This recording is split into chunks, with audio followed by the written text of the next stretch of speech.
Dear viewers, ত্রিপলি job প্রিপারেশনের পক্ষ থেকে সবাইকে শুভেচ্ছা এবং অভিনন্দন।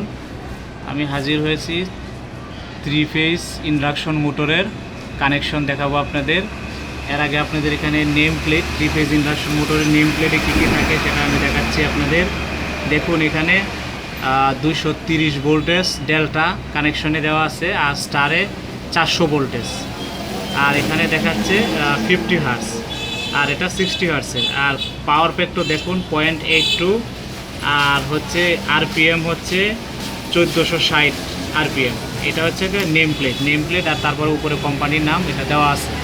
আর এটা ওয়াইন্ডিংটা আপনারা নিউ ওয়াইন্ডিং করা হয়েছে। দেখুন এখানে 3 ফেজের তিনটা কয়েল আলাদা আলাদা করে ওয়াইন্ডিং করা হয়েছে। আলাদা আলাদা ওয়াইন্ডিং করে তারপরে এটা বার্নিশ করা হয়েছে। এখন আমি আপনাদের কানেকশনটা একটু উপরের দিকে দেখাবো। কানেকশনটা হচ্ছে এইদিকে স্টারের এই যে দেখুন 3টা প্রান্ত একসাথে শর্ট করা আছে।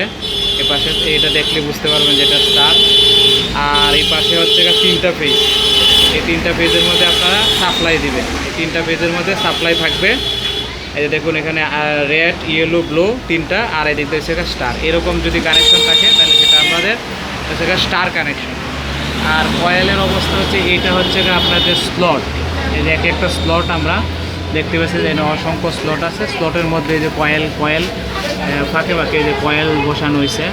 এখানে 3টা ভাগে সেগমেন্টে ভাগ করা হয়েছে। প্রতিটা কয়েলে আলাদা আলাদা করে এখানে যে কেবল বসানো হয়েছে। প্রতিটাতে আলাদা আলাদা করে কয়েল বসানো হয়েছে যে স্লটের ফাঁকে।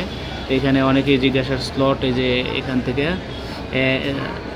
থেকে এই যে স্লটগুলো ফাঁকে যে কয়েল বসানো হয়েছে। তারের বিভিন্ন তারের সাথে এটা যেহেতু পুরাতন ওয়াইন্ডিং করা হয়েছে, এটা আগের যে ওয়াইন্ডিং ছিল সেটা দেখে কেবলের সাইজ এবং কি পরিমাণ কেবল লাগবে সেটা নির্ধারণ করা হয়েছে। এটা নতুন করে নির্ধারণ করা হয় নাই। আর কোম্পানি তো আগে তাদের নির্দিষ্ট পরিমাণ অনুযায়ী বাইরে দেওয়া হয়েছে। এটাই হচ্ছে আমাদের 3 ফেজ ইন্ডাকশন মোটরের কানেকশন, স্টার কানেকশন। আর ডেল্টা হলে ওটা ডেল্টা কানেকশন করে নিতে হবে ভিতর থেকে স্টার কানেকশন করেই সংযোগটা দেওয়া হয়েছে এটা। আর এটি তো আপনাদের স্লটের মধ্যে আছে। এই পর্যন্ত আমি 3 ফেজ ইন্ডাকশন মোটরের কানেকশন আপনাদের দেখাইলাম। আশা করি বুঝতে পারছেন।